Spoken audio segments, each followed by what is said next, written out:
Hello, and welcome to the Non-Ec Nonsense Podcast, a show where the topics are just as questionable as the ensemble synthetic wigs. I am Kat Gold. I am Michael Matterdomini. Welcome back to episode 4 of The Nonsense. Today we have a marvelous guest, one that we've wanted on here since day one. One who we wanted as a host, but he's far too important to play with us lonely folks on a regular basis. Life is busy, but hey, we got him for you guys. Introduce yourself, sir. Hello. It's me, it's Michael Harper. Thank you both for having me on. I appreciate it. Of course, this is the holy trinity of non-ec chaos. This is the Sluts group chat in Hell yeah. in form of ear. Yes. So you guys are going to get to listen to all the nonsense that we talk about in our chats together, but in person. Here we are. Yeah, it is actually called Sluts. That's it. It has been that way since the day we met, and it is still like that on Facebook. So thank you for Facebook to letting us go ahead and name our group chats. We took full advantage of it, clearly. She is a 2-year strong group chat. 2 years strong. It's far stronger than the Royal Tampa Academy of Dramatic Tricks, I will say. I've been slacking on that chat. I apologize for all of those that are in that group. Sometimes mommy gets tired. That she chat can't- died faster than my ambition to literally do anything else no, than no, theater. no. Okay, let me just say, I was the only one posting in that. I was being a This is very true. good Judy. I was This being a is very true. good Judy, sending out audition notices through the Royal Tampa Academy. Hey, listen, I would be there with the iMessage thumbs up, okay? I always thumbs up. I never responded, though. And I will say there were a few where I was able to submit and get some pretty good responses. So just in terms of being a good Judy, it was more than a good Judy. I got some good stuff out of that. I mean, it never progressed to an actual paycheck, but it's still, good for the soul. Good for the soul. So listen, Worth a make shot. group chats with your friends, send different auditions to them, because being booked and blessed and stressed is what we want all of our friends to be. So start Hell that up. yeah. And nothing says I love you, friend, like making your non-ec friends come to questionable summer stock contracts. Nothing says I love you like that. I'm available. Michael came on this podcast to self-promote, and honestly, we're down for it. His all of his socials will be in the description, so go ahead and go check him out. Michael, you want to shout out your socials real quick? Yes, absolutely. That's going to be at the real Michael Anthony Harper. Once again, at the real Michael Anthony Harper on Instagram. Because Michael got hacked. Michael got hacked. Michael Anthony Harper was hacked. Michael Anthony Harper got a Tesla. Michael Anthony Harper got a Tesla. And that was just one of the best days because I got so many messages on Facebook that were congratulatory in nature about my new Tesla. And I have a 2009 Ford Flex. It's far from a Tesla. Kat, have you ever gotten any of your social medias hacked into? No one cares about me. Listen, I had back in the day, back in like 2015, someone got into my Facebook. And I didn't know how to deal with it because, I'm a 15-year-old boy in high school who's like, oh, I have to have Facebook, I guess. So when someone hacked into it, I was like, I guess there's now 2 Michael Matterdominis on the internet because I just made another one. So that Facebook profile is out there somewhere because I've never deleted it. But, the sophomore Michael in high school definitely has another Facebook out there. I'm shocked that I haven't been hacked. Half of my accounts all over are like the same password that I used in middle school. So like it's honestly I'm just so shocked. And same for my old Instagram.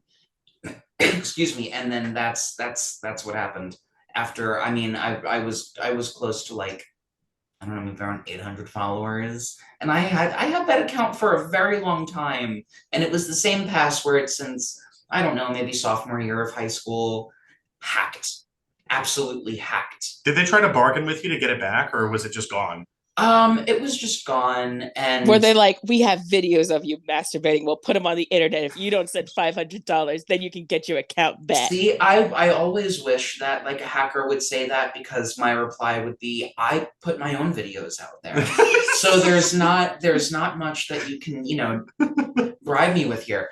But I mean, like, I don't know. I had some really, good solid people on that account, and they changed not only my Instagram info, but they changed the email that the Instagram was associated with. So I couldn't even recover the Instagram via the email. You know how like you can Mm-hmm. request a new password, and I couldn't even do that. So I was like, I'm not even gonna bother. I just made a new Instagram, and she's going really strong. At the real Michael Anthony Harper. At the real Michael Anthony Harper. I remember the day that it happened because I saw that he got a Tesla and I was like, whoa, congratulations, dude. Didn't know that was possible for any of us actors, but congratulations. And I went over to his house, and at the time I opened up the door because his mom gave me the passcode for the door. Yeah. And I look over at the dining room table, and Michael's just like like his hands are over his face, and he's on the laptop trying to like scrounge through like different websites on how to get this back. And he turned towards me and he's like, I don't have the Tesla, okay? It was so funny. I felt so bad. I wish I had a Tesla. Don't we all? That's I my do. dream car. I love that car. Dude, Don't like we're the too poor for that shit. system, but we do Well, like the car. yeah, we're too poor for that shit though. Anyway, we got sidetracked already on We did. technology. This is not what this podcast is about. Anyway, so to start things off, just because I love hearing you masturbate over our like vocals and our talent, tell us your first impression when you met us. Or like your Okay, first impression of us. sure, will do. So it was in a non-ec production of Grease, about 2 years ago. Wow. Mm-hmm. Right, yeah, yeah, yeah. For me, it was big time. I think for Michael Matterdomini as well, it was big It time. was very big time. I was shitting bricks. For Cat Gold, I think it was more like I just need to pay my next, I think that's what was going on. It was in every other day rehearsal for Cat Gold. Once again, I was doing double duty, so don't hate the player, hate the game. I don't. Yes, agreed. Hate the game. Yes, I was playing Roger and you were playing Jan, Yes, and I had seen you in Kinky Boots downtown Fort Lauderdale. I don't know if we could name companies on here, but we can if it's Yeah. good. okay. Slow Burn Theater Company, baby. Always putting out the good stuff. Yes, absolutely, without a shadow of a doubt. My teacher at the time, Shelley Keeler, who is now my love and friend, Love her. was in the show with you, Mm-hmm. and I wanted to see my Jan, so I came and I saw the show, and it was what, maybe about a year into COVID, a year and a half into COVID at that point. Yeah, yeah. I think I don't think you were stage dooring. Because I so badly wanted to meet you after the show because it was No, I was amazing. not. No, yeah, I don't think you were. But I got to see Kinky Boots on Broadway, and I loved it. I did. Seeing this specific production, Mm-hmm. I fell in love with it. I don't know if it was because my teacher Shelley was in the cast, and I was so jazzed about working with you, and I was like, this is going to be me in a few days. I just fell in love with it. And then we Uh-huh. got to the first rehearsal, and I believe maybe about a day or two later, you and I got to sing Mooning for the very first time. I have Yeah. that picture up on my old Instagram, unfortunately. But that was when I was like, I'm working with real deal talent. I know Uh, we are non-ec nonsense here, but equity status does not a diva make, and it is just the truth. And I was nervous as all hell. I mean, I was oh, I green. know. Yes, I'm still green, but I was really, really, really looking forward to working with people who care about what they do. For me, I grew up in New York City. You guys know this. I went to college in New York for musical theater. That was my upbringing. And it's like, after a while, it's like being in a competition dance studio. it's like, oh yeah, I grew up with these people, I grew up learning technique with these people, but we're all fighting against each other. It was really nice to be in a room where people were just like, well, this is a job, it's a cool job, but I'm just kind of here because I was asked to be here. And it was wonderful. Now you were originally Sunny, correct? I was. That's crazy. I know. I really can't. It's weird how seeing that you guys were like originally going to be doing two different tracks. Like, it's just Mhm. crazy. It Yes, it it's because very strange. my mind can't even wrap around the castings that you originally were No, offered. no, that original cast, my mind can't wrap around either. But that's no We're Tino leaving shade. that one in. It would have been a different show, but it would have been a great show. Yeah, it would have It been a still different was show. a Yeah. great show. Yeah. I always love doing this game, like when, a show closes and then thinking about how the show would have been different and like comparing and contrasting with an understudy run, like if all the understudies stepped in Yeah. Yeah. compared to like the original cast. I love doing that. And with because we had our lovely friend Aton, he was like studying most of the guys, right? He Yeah, was, during our designer run, he was my Roger for that because you were out, I think, sick that day. I was. So like Yeah. Aton is being filmed as we're running through like mooning all the choreo. Like I'm just like dragging him along to like wherever we have to go and stuff. So like we love ourselves, God bless but as him. you keep working long enough in theater, and you're gonna have an all skate with all the understudies and swigs on. no, I'm sure I'll play every single T-Bird in Greece by the end of my run here as a performer. I got Danny and Sunny chucked off, so I got, three more guys to go. I'm already on track to play every female in Kinky Boots at this point. It's I gonna love that. happen. I think that's wonderful. I already know every female vocal line at this point. I want to do But Roger again. I don't care about any of the other ones. I want to do Roger again. That's my heart lies with Roger. Hmm. I'm too old to play Jan again. Let's be very honest here. When I got Like Zuko, that was my last shot. I was like, my hair's going, my age is going. If I'm gonna do Zuko, this is gonna be it. So, glad it worked I'm out. I'm I'm 29 and I'm aging like milk because like during that production of during that production, we forgot we got a review and it was like some of these like pink ladies and T-birds like way too old, and some of like the older cast members were like, "Is it me?" And I was like, "Guys, it's me. No, Cat. It's me." No way. I mean, No Sunny way. Sunny got a hat because I didn't have hair. Like we're at that point. Like the hat's now iconic. I have that hat. Like Hmm. it's up on my wall. I enjoy that hat and I fall asleep with it every night. It's iconic. It's right next to the You magic cradle shoe. it. It's your baby. Oh, of course it is. It was my first professional show cat. It means a lot to me, that hat. So, I have that hat and then I have the magic foot shoe. It still I don't lights think up. It's still getting charged. I have, everyone signed it for me, which I adore, and it's literally my prized possession in my room. I didn't steal anything from my first professional show.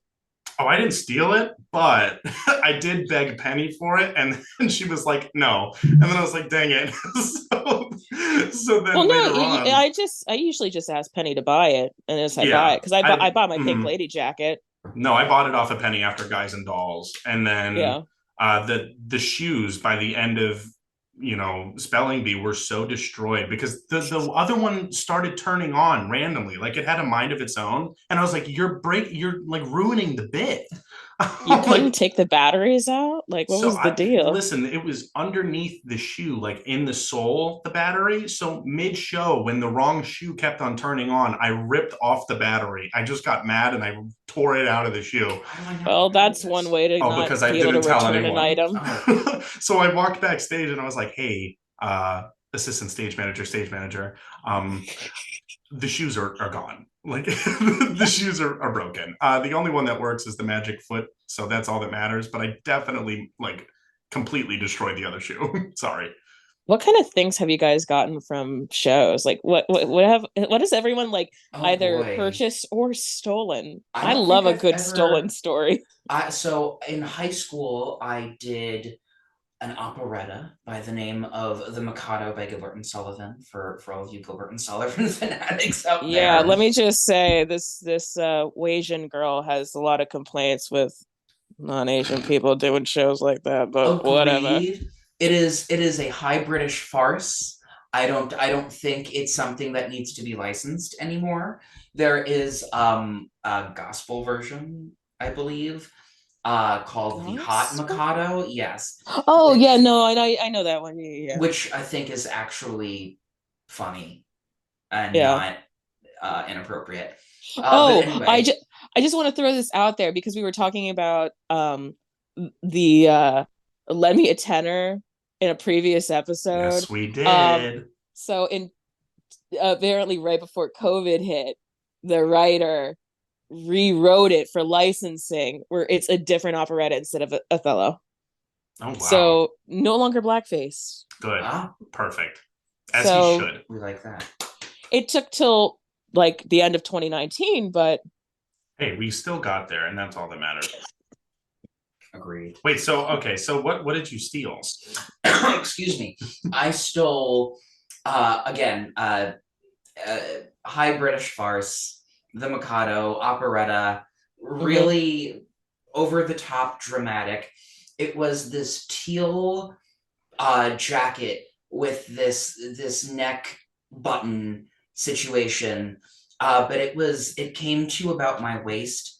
So if you Mhm. could imagine, like early 2001, 2002, oh boy, just like girl band situation going on. Absolutely and totally and completely out of the genre of high British comedy. But I stole it because I loved it so much. I wanted to build a drag character around it, Mm. and I unfortunately I lost it, and that was that. But I Wham wham. also my most prized possession that I no longer have. I played Bert in Mary Poppins in the fifth grade, and I Mhm. stole my chimney sweep, and Good for you. that was something that I kept in my room for a very long time. And that's something that's hard to sneak out the theater. Like I was in the fifth grade. It was definitely like he was Bert. Let him take it home. I Yeah. was like, thank Yeah. you, appreciate it. He No, was I also a child, so let him take Yes, this someone go get the brush fifth home. grader. He's yes, walking away with the broom. Go get him. it was great. They tackle the fifth It grader. was Michael Put him Harper's in fabulous. down. jail. No, I haven't stolen anything. I've begged and pleaded. That's that's the difference. Yeah. I have, like I said, the shoe and the hat. But I, from high school, when I did Gomez, when he hands Mhm. her the flower and it's just the stem, because it's dead, it's funny, Adam's family, mwahaha. I have the stem, and if you just see the stem in my room, you don't really know the joke and like the significance behind it. But like that stem means a lot to me. Damn it. I love that for you. So what have I stolen? What have I stolen? So in nine, it wasn't a stolen thing because I had to invest money in it. So by the time we were nearing closing week of nine, I had broken six tambourines on myself. Mm, Everyone else was provided one. yes. I had broken six but I think I broke one a week.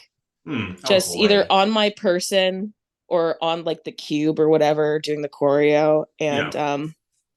and they were always wooden. They always got wooden ones. And I, by the last week they were like you have to use a broken one. And I'm already covered in like so many bruises. My hand was like swollen for like 6 7 weeks.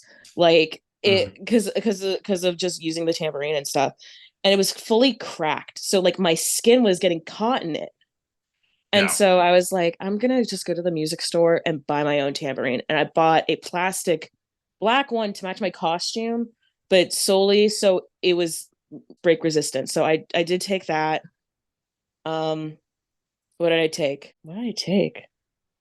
I don't know. Are you not, I'm trying to I'm trying to trying to break the Ten remember. Commandments? No, no, no, no, no, no. Thou shalt not steal, Cackle. fuck that. I don't get paid enough to like not steal a little bit. Not Agreed. big things. And mainly it's the less you pay me, the more likely I am to steal. The more you pay me, the more likely I am to purchase the things You outright. hear that, companies out there? Be warned. Cat Gold will steal your entire set if she does a show for No, free. You better I pay don't, up. She brings I the don't, U-Haul round back. She's like, I want the staircase. Give me. no, I don't, I don't work for that level of pay anymore for me to justify stealing. That's why I pay for things now. I stole a jacket during Hedwig. I stole my jacket, my gray Yes, jacket. I would have. I don't know where it is. It's somewhere around here. But I stole the gray jacket. Didn't steal anything from the Wick. So lucky for them. Did I steal anything from APT? No, I didn't steal anything from APT. I did They're steal a good to me. cigarette from Guys and Dolls. I did put it in my mouth though, so that was mine. Oh, I was. I did steal a cigarette from Mame, but it was like one of those like puff cigarettes that I Mm, used like every show for like 2 months. So okay. I just took it. Yeah, if you want Um those back, y'all nasty. Yeah, that's gross. yeah, no. What did I take? What did I take? I took the Pink Lady's jacket and I took the Jan pajamas. Um I took You know what you should have? You should have grabbed the stairs from that Eminem set, Oh my brought them gosh. out back, and set them on fire. That's what what did I you just should. what did I do to deserve that comment? Why am I going to be haunted by the stairs of shows past? I mean, it's the same thing. I should have took the Broadway sign.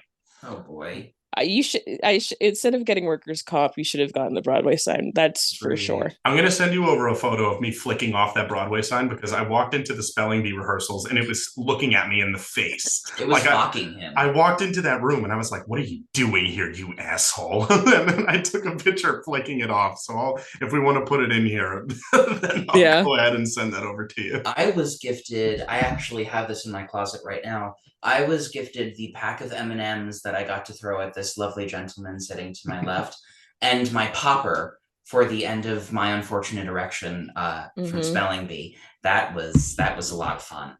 It was especially fun where at the end we would button it, Mm-hmm. oh God, and then you pull the popper. It was especially fun when the popper nothing would happen. When the popper wouldn't go off, because then I look like an idiot standing there with this thing You should with have the just string. thrown it. You should have just thrown it away.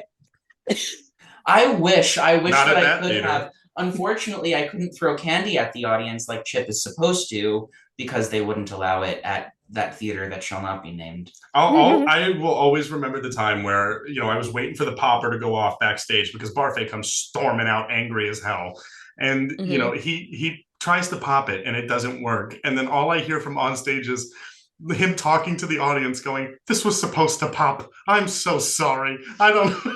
I just walked out and I was like, "See you next year." It provided wonderful opportunities to speak to the audience. This Chip Tolentino. Absolutely gorgeous. You know what? Let's dive into spelling bee nonsense because that show. Wait, I also forgot I took the hair sticks from Disenchanted. I do have to bring them back now that we're coming back. So. Oh. And I It's took your the unibrow. I retribution. took the unibrow. It's in my scrapbook. I love As you the should. unibrow. I have the Nunzio mustache. That one I do have. The You curled have the mustache. I'm like, Mr. Polisar, please. Like that will live on forever. And I love her, and she's locked away in my little box of trinkets. When I came to see the show, did you hear me audibly like guffaw when you said that line? Everyone audibly like gagged. Look, everyone was Just like what? they were like, who is this non-equity actor up there doing this like bullshit Italian accent? But why is it making everyone giggle? Because Italian. How? I absolutely love Matthew Karenko because it's like him, Nunzio, and Teddy Roosevelt have this like meme status with him and we'd like walk around and he'd be like, "Mr. President," and I'm like, "Oh my God!" And then I'd quote the Nunzio line at him, and he would just raise an eyebrow, and it's just the best form of communication between me and him there for sure. Oh, geez, go on with the spelling bee nonsense because I only got to see the recording. I didn't get to see it in person. I That's was unfortunate. away. That recording is unfortunate.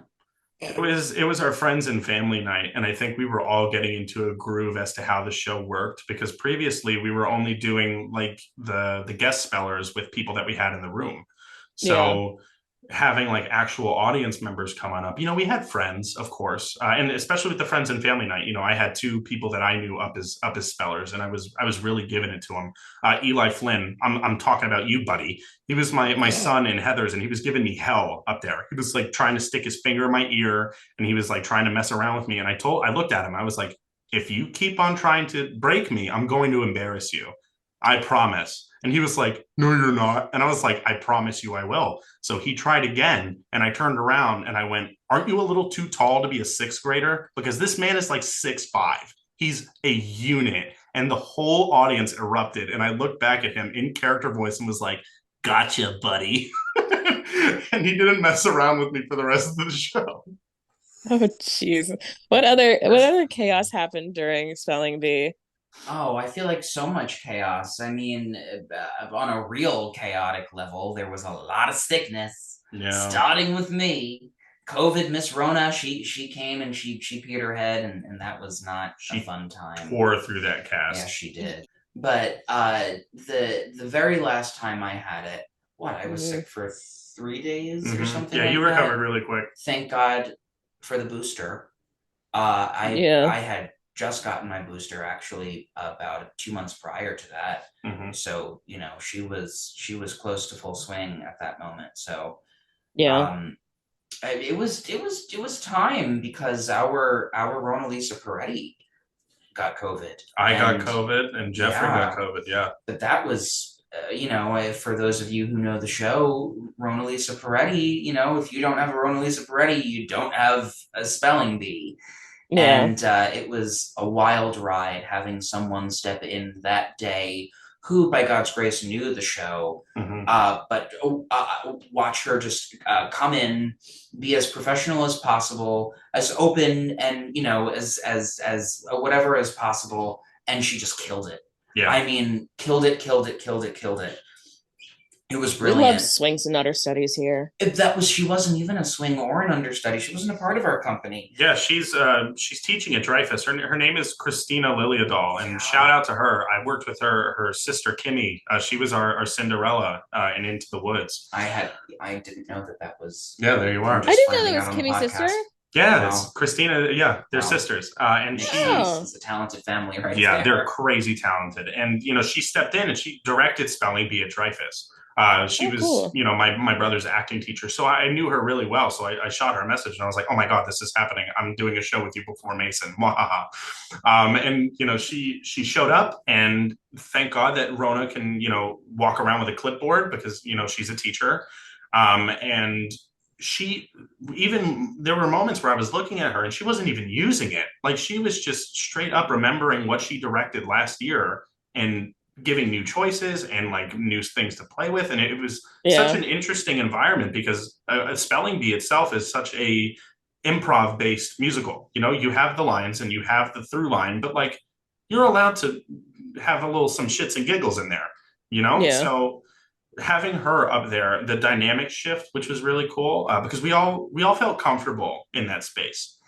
So Hmm. when people started dropping like flies, it was like, okay, now we need to fix and rearrange, and it ended up just working so well. And I mean, I was the first one to go down. I woke up in the morning sounding like trash, and I felt like trash, but I took a test and it was negative. So I was like, okay, Hmm. I'm going in. And his Barfay sounded so pure that night. But I got home and I tested positive and my heart sank. Like I was just Ooh. upset because I thought that I was not going to be able to return. Yeah. And this show meant a lot to me. I love Barfay and I would love to play him again someday. But, I was sitting there just devastated. I remember just like, holding my face and tearing up because I thought it was done.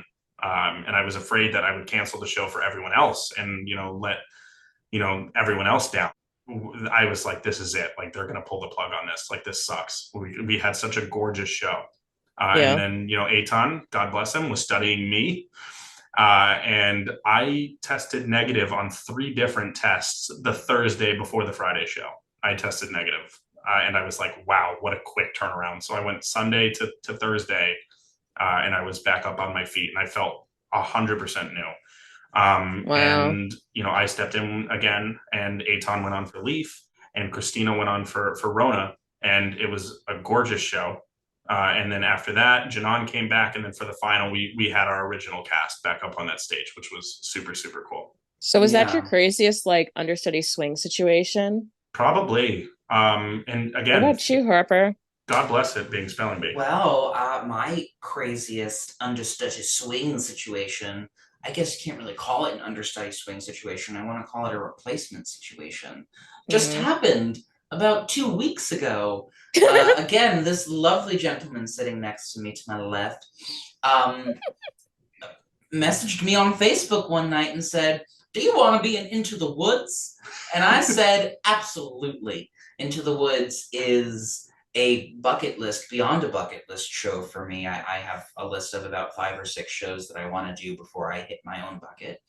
And Into the Woods is on that list. And I had about what, I think, 4 or 5 rehearsals yeah, you had like a before we week. moved into tech. Hmm. And it was a smaller featured role. It was the steward, but I had a few things going for me. I know the show like the back of my hand. I Hmm. mean, I have been studying that show and every aspect of that show since I'm 10 years old. So it was just a stars align moment for me. But the pressure is on. I have little moments in the show as the steward, and some moments that kind of carry the story forward. Spoiler alert, I kill Jack's mother in Act Two. For those of you who don't know Into the Woods, I don't know why you'd be listening to this podcast. Yeah, and if you don't know But, Into the Woods, you know, please go watch it, and don't watch the movie with James Corden. don't watch them. If you need first exposure for Into the Woods, watch the PBS original cast Hmm. Damn straight. shindig, because that's where your love for that musical is going to grow. Anyway, the pressure was on in learning a show, knowing the Yeah. show obviously, but learning someone else's version of the show. And I just kind of put my head down and trusted what I knew about the show, and got myself off book as soon as possible, because to me that was first and foremost, and sort of catching up with everyone else. And I just there was a moment, I think, when we got to tech, when we did our very first run through, where I was like, I got it. Hmm. Everything just sort of clicked, because the backstage track, the backstage show, if you will, came into Hmm. play at that moment. The show on stage, all of my blocking, working with the set, finally trying to imagine the set in the rehearsal room that wasn't there, versus getting on that big beautiful stage, the Amateur Theater, Yeah. and really finding my way through the woods, and being able to physically find my way through the woods at that moment. It was a really wonderful test in passion, and in study, and in the training that I've acquired throughout my Hmm. life. It was just an amazing process, and it was so short, and that to me was I've understudied before. I've understudied Michael before. I've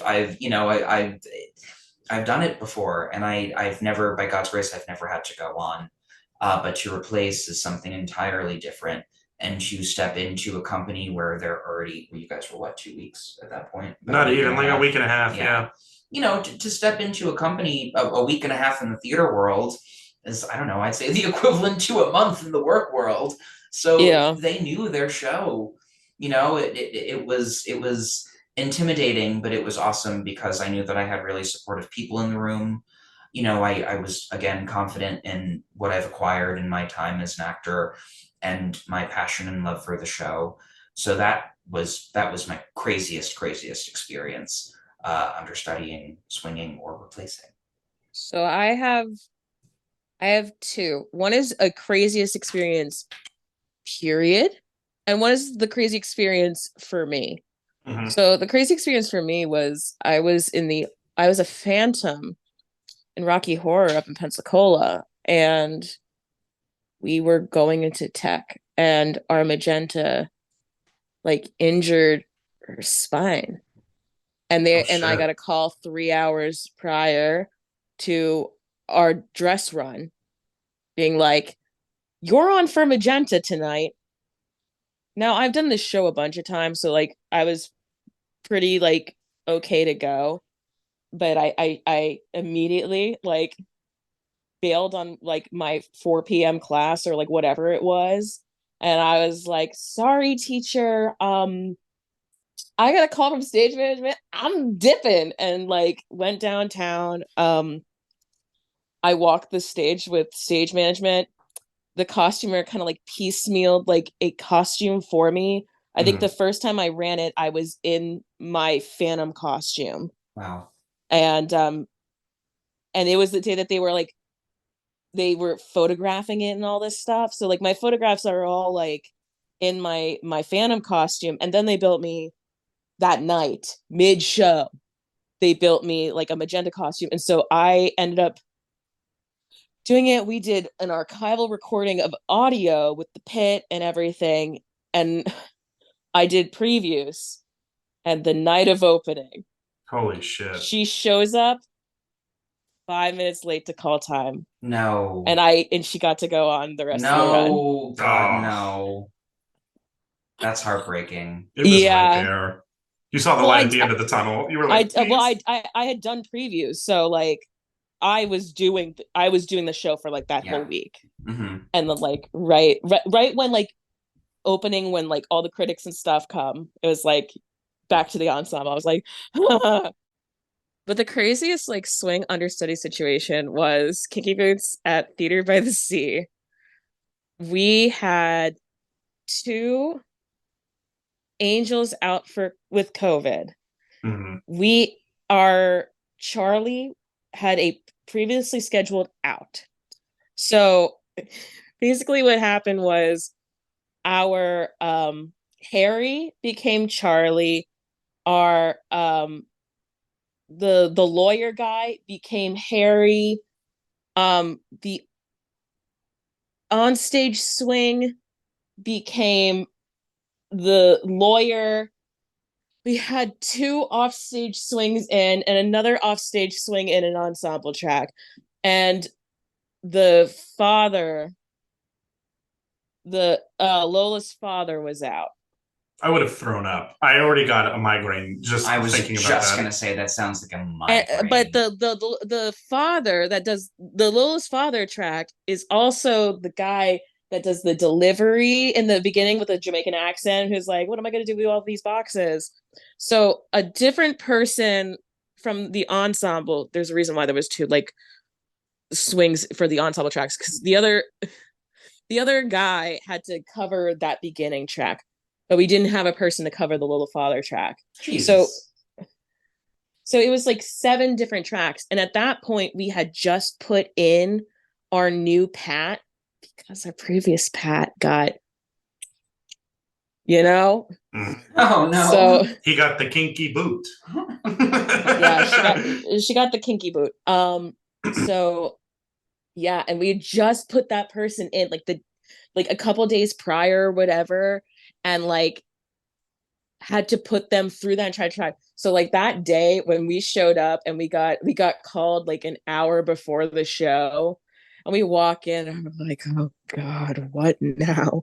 What fresh hell is this rehearsal gonna bring? And then we saw the board at sign-in, and it was like 7 different tracks, and then we just saw all skate, and we were like, go. I remember getting calls in between shows from you, Kat, during that time, and you'd be like, I would see your name pop up on my phone, and I went, "Oh, guess who? Someone else is going in." I'd be like, "Here we go." It was just like chaos, and like with all the treadmills and stuff, the moving treadmills.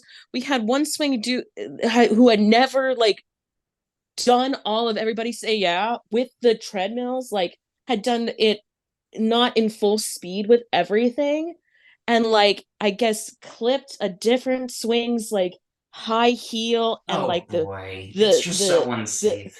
oh God, and of course there's a person on it. There's a person on the treadmill. The treadmill starts sliding out, almost going to the pit, and I just I'm like, my character's not even supposed to do this. I just grab it and wheel it to like its position. Because I'm like, I am not letting this equity actor fall into the pit on my watch. Not No, today, ma'am. Satan. Oh my Not God. today. I just and I went backstage and I'm like, please, stage manager, don't be mad at me. I had to step in. I just couldn't let this happen. Oh boy. Anyway, so we love that fresh hell. Anyway, so I love this. What is everyone's craziest wardrobe malfunctions, experiences? Ooh, okay. I have one specific one comes to mind because I think I scarred half of the people at Lauderhill. Mm-hmm. And it wasn't during Full Monty. When I was doing 42nd Street, I had to fit my fat ass into these tour costumes because they were rented. And I had to suck in every single night. Thank God that process made me lose weight, because if I went in what I was looking at the beginning of the process, there was no hope for anyone getting into that. So I got in by the skin of my teeth, and it was for We're in the Money. And Mm-hmm. it was this onesie that, we had a shirt over it, and then the onesie was the pants, and then the overalls part of the thing, and then we put a jacket on and everything. So the pants itself, when I walk out and I'm doing my thing and I'm ready to pick up the dime, and it goes rolling, rolling, rolling, rolling along, and I on literally on the downbeat, so rolling along, boom, you go ahead and you go to grab the dime. And when I bent over, I ripped my pants from my asshole all the way down to my knee. It was wide open, right? And the next move after you pick up the dime is to turn upstage Oh no. and start flapping that direction. So me knowing my ass was out, and I had a dance belt on, so it wasn't boxers, it was full Michael Madcon cheeks. I picked up the dime and I started flapping upstage, and I'm like, oh my God, the wind is here. I was like, I feel everything. And I remember just like, thank God this was during a tech run, but no audience saw the cheeks. They didn't get to pay to see that kind of goods. But after the show, I'm really good friends with Carrie over there, and she's one of the people that runs Lauderhill. And she came up to me and she goes, "Honey, I saw your whole ass." I was like, "Yep, I'm so sorry." And she remembered me from Greece, being the tough guy goofball with the hat. So she now was seeing my cheeks. I was like, "Oh no!" But that was definitely the worst. I can't think of anything other. But yeah, I had the full breeze that night. It was great. Are you really a musical theater if everyone hasn't seen you naked? Probably. This is true. This is Harper, true. Harper, go ahead. Let's hear Oh it. boy, mine was in high school, and it's very similar to your story. It was during a director's workshop. I was playing a drag queen, and I was wearing some of the tightest jeans I think I've ever had on in my entire life. And Mm-hmm. I went into a weird move that I didn't rehearse, and I split my jeans, but I wasn't wearing anything under the jeans, and there was an audience. So if you could imagine, oh boy, I was like dropping it low. That's basically what I was doing as this drag queen. And I split, and I don't think I realized that I split until I got back up and the giblets were hanging out of the split. And when I went to get back up, the tight jeans really hugged the giblets. And I was like, there's something wrong. There's something wrong. I know there's something wrong. But the actor in me had to continue. And it was this weird director's workshop thing where I was playing like a Barbie kind of drag queen, and my friend Josh was playing Ken. So he comes out, and we have this weird love thing. He has clearly seen my junk at this point, and that it's out. I have some semblance that, okay, she's swanging down there, and she's in pain. But the funniest part comes in when he has to pick me up and carry me off like we were just married, like that sort of thing. So he picks me up, and the way he picks me up, it just kind of hits him on the bottom of the chin. And I don't know why there wasn't like a teacher in sight to stop everything going on. There was like no this was a, oh sorry, I just knocked Michael's earphone out. This was a directors and playwrights workshop. completely and totally run by students. So there were students in the booth, it's student directors. No one stopped this performance, and I have never been able to live it down. But everyone saw my junk, That's and incredible. it was a sight to behold. It was $15, you know, $15 a ticket. They didn't know they were getting into that show. Those poor parents. They were like, "Oh, we really did sign up for the full Monty tonight." And no one stopped it. I just want you guys, all of you listeners, to get this through your head. This is a performing arts high school in Brooklyn. No one stopped it. Everyone just let it go on for about 15 minutes, but whatever. If something like that hit me in the chin on stage, I think I would have to like find a way to just jump off of something immediately. I would look around for like, I'd grab my phone, I'd bow, I'd grab my phone, I'd type in the nearest bridge, and then I'd go to it. That would be it for me. My only I mean, obviously I know people saw it because I've been told, but my only saving grace was that it was a dream sequence. So there were all of these like red, blue, green, dark purple lights going on and haze and whatnot. So hopefully, by God's grace, people in the far back didn't get to see. And since it was a dream sequence, if they came up to you after the show and they were like, "Did we just see what we thought we saw?" And you were like, "Did you?" I didn't talk to anyone after that performance. I stayed in my makeshift dressing room that was also my, I think, science classroom. Michael pulled the stage manager in and was like, "Please let me know when everyone's gone." Yeah, I didn't want to face anyone after that. It was really upsetting. And then I was also a dresser for a sister act, and I'll keep this one short. Getting Sweaty Eddie's 3 different tearaways on, and all buttoned up, like every button buttoned, so that he can really do his shtick, and then have that full effect when you tear away. That is an experience in and of itself that I wouldn't wish on my worst enemy. Yeah. Like I don't know how I could follow up that story, but I don't think you can. I think we just need to go ahead and switch topics at this point. My apologies. Okay, so tell me, Harper. So you went to a performing arts high school and then you went to Cap 21, is that correct? Yes. So my theatrical journey really and truthfully starts at my when I was in the 5th grade. I went to a school called oh God, what the frig was the name of the school? We'll call it the Garrettson Beach School. It was in Garrettson Beach in Brooklyn. Public School 277. There we go. And that's where I played Bert and Mary Poppins, where I took my chimney sweep home from. But I got some really great exposure at that school in the 5th grade. And then I went to a performing arts middle school, Marine Park, IS 278. We get specific up in here. We do. We try to. It's a shout out to Marine Park Junior High School. They had a fantastic theater program, and they worked with a company called Inside Broadway, and that company would bring in working professionals to come and help out with musicals and this, that, the other thing, offer training, blah, blah, blah. And then I did all of my wonderful musicals there, and had fantastic exposure there. And then I went to Edward R. Murrow High School, where I majored in screened theater. That's what we called it. It was the screened theater program. And fantastic. What the fuck does that mean? I don't know. I have no idea, but it was the screened theater program. Cool. And it was a big deal. Am I just dumb? Because I've never fucking heard of that. I know. Can't say that anymore. It was odd. Yes, it was strange. But again, great training, close proximity to Manhattan. And then, I went to Cap 21 Conservatory and the Stella Adler Studio for acting.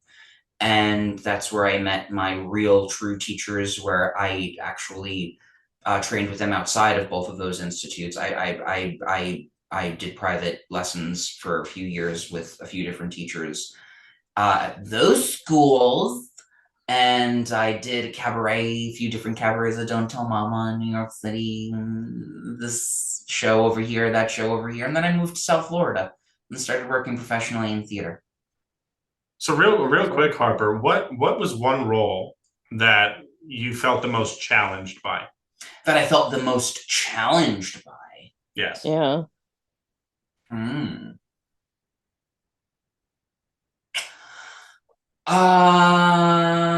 I was in the seventh grade, so does it count? Yes. Okay. I Sure. guess it It's a fucking free for all here. yeah, falls into the whole non-equity contract. Yeah. Seymour in Little Shop of Horrors. Of I was course you were. Seymour in Little Shop of Horrors, and I pretty much didn't leave the stage Yeah. the entire time, and that was at my performing arts middle school, so we all took it very seriously. We had the original off-Broadway puppet, blah blah blah this, blah blah blah that, and Nice. it was just a moment in time for me as a young person where I was like, oh, I can do this professionally, and B, I need some real serious training because Seymour, as a seventh grader, is not the easiest thing in the world. Mm. You know, it's really No, not. that's like destination node city. It absolutely is. As a seventh grader, when you're I mean, going through puberty, he's a rock tenor, Seymour. And Yeah. I mean, what happened was, what I'm trying to say is, after that experience, I started to take myself more seriously as an artist and my body more seriously as an instrument because I really fell in love, I think, with doing it in a legitimate way with that show. And it challenged my everything. I had also come out of the closet in the seventh grade, so it was a really challenging and eye-opening time for me personally. Mm-hmm. um, so it was still to this day, even now as a working professional actor, Seymour was like my. I'm waiting for another role that excites me and scares me, and shakes me to my core as much as that did when I was in the seventh grade. Well, let's be frank. Don't expect too much. We do a lot of fluff musical theater for those paychecks. Yes, Let's. yes, we do. So. Roger and Greaves. That was my most challenging. Mooning was really hard. I had a really hard time as Teddy Roosevelt. My track is Agatha and Guys and Dolls. Boy, oh boy, did I have to do so much work for that track. Go get Sean Williams Davis coffee. Oh boy. I had to bring him up. It's just a recurring. We have to bring him up in every single end. episode. Absolutely. Because that's the only way he'll be interested. Oh wait, I have a question. What's everyone's like craziest audition story? Oh, I honestly, I really we've gone over this. I haven't auditioned in person in a little bit. The craziest audition story when I got a call back for a certain character, and this character over the I had to record it over the phone. And my mom was like trying to pick out like a costume for me to wear, and I was like, "Mom, I'm not gonna wear a costume." She's like, "Well, at least wear glasses." And I was like, "Okay, well, I'll wear the glasses." And I remember, and this is literally like so stupid, but in character, I got mad and I like took off the glasses. And as soon as I took them off, they broke. And I was like, well, there goes the bit. I have that recording of me breaking them and literally looking at the camera and just looking all sad. Please It's send that somewhere. to me. I'll try to find Send it that for to you. me. I'll put it on the Insta. Absolutely. The nonsense. What Go about ahead, you, Harper. Harper? I think I've told you guys the story. Um, it was like my most proudest moment as a younger person, but also my most horrifying moment just as Michael in general. I had an agent and a manager for a little moment in time when I was younger, and I also lived out in California. And Mm-hmm. because of that, I was called in for the national tour of Newsies. They wanted to see me for Davy, and Mm-hmm. I was so beyond excited. I wasn't like the biggest Newsies fan, but it was a big thing at the time, and it was the first national tour. I mean, it was really, for me, it was at the time the biggest thing that I had ever attended or been called in for. So anyway, I walk into the audition room. Justin Huff from Telsey and Co. is there. The music director is there. I'm singing Seize the Day, Davies' portion of Seize the Day. I don't know what happened, but I like lost all sense of technique in that moment. I mean, no, really and truthfully, like if I'm not even exaggerating for the podcast, I literally forgot how to sing in that moment. So by the time we got to Behold the brave battalion that stands side by side, I don't know where my voice was, but for everyone who can't see, all I see is the music director put his hands into his head and slowly just let his head fall into his hands on the desk. Oh my God. And in that moment, I was like, I blew it. I will never, ever, I'll never have an agent again. I'll never have a manager. They're going to tell my agent and manager, and then I'm going to get let go. I should just think of something else. It was heartbreaking. But anyway, I was walking home, and I was passing what is that theater? Bremer's Chinese Theater, and with the handprints of the prince. Dr. Frankenfooter from the Rocky Horror Picture Show was standing outside of that theater, and he was just doing his thing, collecting money, taking pictures. And I went up to him. I explained to him what just happened, and he just looked at me and he says, "Don't dream it, be it." And it was just the best, most gayest, most musical theater moment of my life. It was both horrific but both glorious. And then Michael wept the whole way home.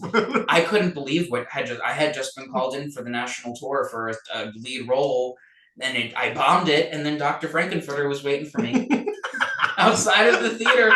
I mean, who gets those experiences? Not many people. Not Dr. Frankenfurter. Oh, jeez. So mine, let's say it humbled me, to say the least. Okay. So I went to, I'm not gonna name the theater. I went to a regional audition, right? I went to a regional audition, and I had met these people like with casting before, right? And so I go in, and I give the accompanist my book. And this is the problem. That this is problem number one. So I flipped to the page, and I thought I flipped to the right page, but it was actually the next page, because I was doing a cut of Losing My Mind. And in my book, I have the cut if I'm sick, and I have the cut for normal times where it has the key change up at the end, right? I was not sick, but I actually flipped to the sick page, the sick side. So I say hello. This person immediately brings up my health issues, because it's pretty publicly known. And I was like, because it was right after I had a surgery, and I was like, oh, I'm fine. Like, I'm all good. Don't worry. You can hire me. I'm not a risk. So that I start to sing. And then I'm singing it thinking it's the normal cut, because it's pretty much the same piano part until that key change happens. And I literally had to be like, I'm so sorry. I turned to the wrong page, like went to the accompanist, and like, because I was not going to be like looking at him and like try to power through it. I was like, I'm sorry. Trying to telepathically tell him that. No, like, no, I just went like, I'm so sorry. I gave you the wrong page. And he was like, he flipped in. He was like, oh yeah, this is the right one, because the accompanist had played this cut for me before. So I was like, so sorry. I'll start again. Did it? It was okay. Did the monologue. I got laughs in the room, and the casting person says, "You're funny." I was like, "Thank you." Then they were like, you could be really good. The problem is that no one knows who you are. No one in Florida knows who you are. I think you need to make a name for yourself. We have this K Gold written down, but Cat Gold, we don't know her. No, I had met this person. Oh no. At the Carbonell nominee luncheon. Well. Oh boy. That says it. as I was a nominee, That's rough. and they were like, just no one really knows who you are. I think you need to build up a better reputation for yourself because you're just unknown.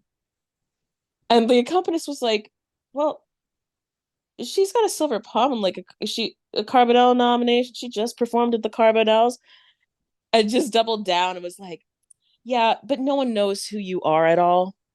So, What in the but you know what? world? I'll give you a I'll give you a call back for ensemble, and then proceeds to not give me a call back. Thank you so much. That was like, Oh That's God. terrible. No, That is thank you. terrible.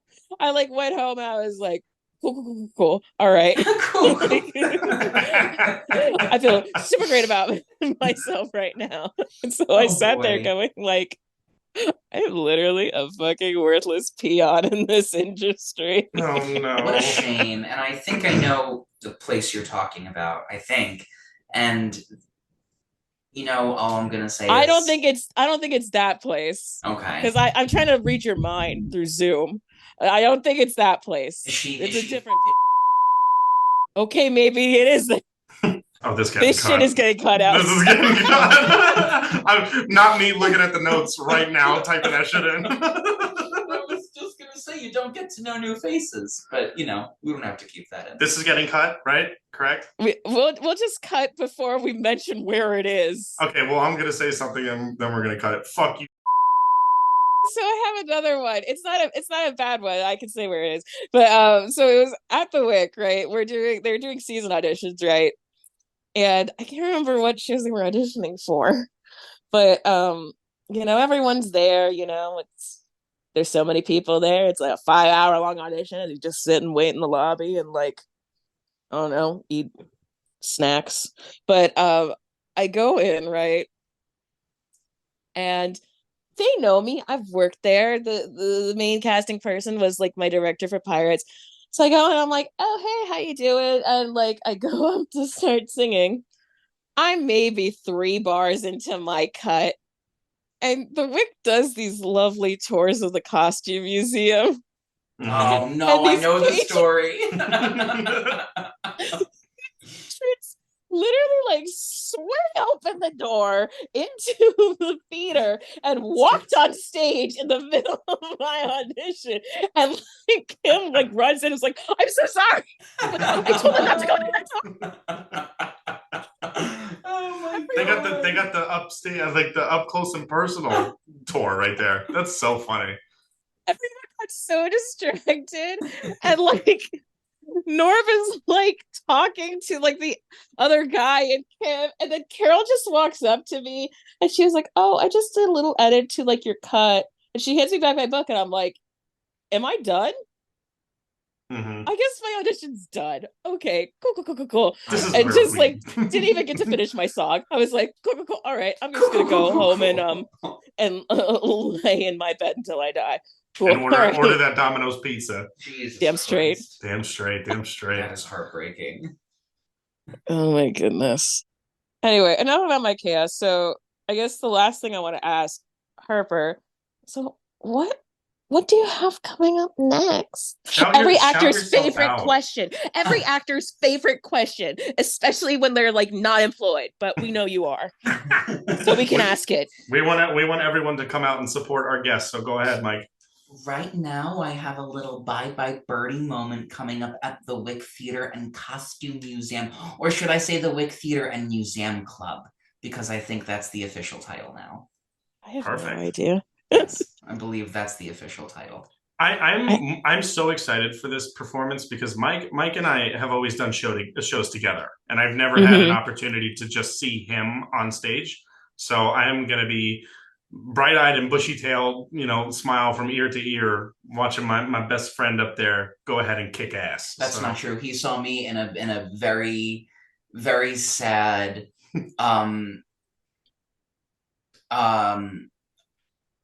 the production wasn't sad. The day itself was sad.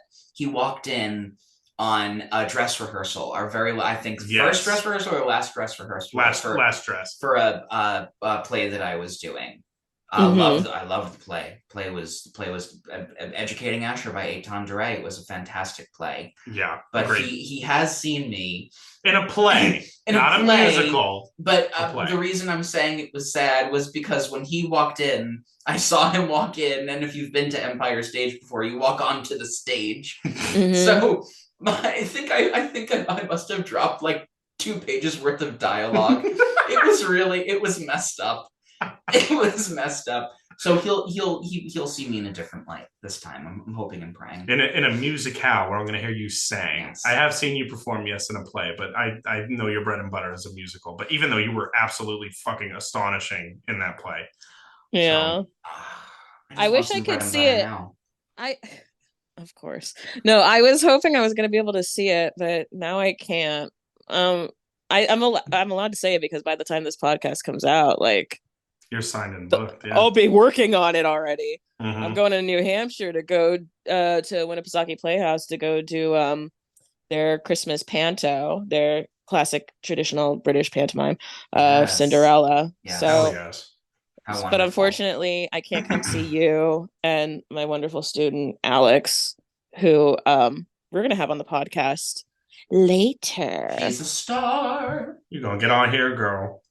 Yeah. No, she knows. She knows we're in the process of scheduling at this point. She'll be coming on shortly. I demand it of her. I give you vocal lessons. It's the least you can do. You must join nonsense. Yeah. No, but I really hope that Birdie goes fantastic. Yeah, I'm excited. I'm really excited. I'm really excited for Alex. I can't wait to see her Kim. I think it's going to be beautiful. I think she has a beautiful voice. I think she's a beautiful person. It's such a good cast. For that process. It's going to be an awesome show. Saw that cast a couple of days ago, and I was like gobsmacked. Like such a good cast. It's a stacked cast. And I get to go see, my big Julie as well. Shout out to Colleen. Adore you. Colleen. Yes. And Leah Sessa. Oh, I can't start naming people because I have so many friends in that show, but everyone's going to be absolutely phenomenal. Yeah. I hope a slime tutorial appears so I can enjoy I can enjoy the goodbye sparrow instead of bye birdie. Yeah. Yes. Please. Well, yes, everyone go see Michael Anthony Harper and Bye Bye Birdie. One more time, Michael, shout out all your social medias for us. Oh boy. Instagram, the real Michael Anthony Harper, and Facebook, Michael Harper. My profile picture is of me as Chip Tolentino. Absolutely. No. You're going to let strangers come onto your Facebook? Come. I have nothing to hide, only to share. Pause. All right. Well, that's enough nonsense for tonight. Thank you all for joining us on episode 4 of the Non-Ec Nonsense podcast. We appreciate you tuning in. Thank you to our wonderful guest, Michael Harper, for giving us your time. We appreciate you having on. Cackle, do you have any words? Not really. Great. Go support theater. Go support theater. Stay negative from COVID. Michael Anthony Harper, any wrap up? Anything you'd like to say? I'm just happy to be here. Thank you guys for having me on. Happy to have you. Love you, man. All right. We will see you on Mondays. Stay chaotic, everyone. Have a good one. Bye.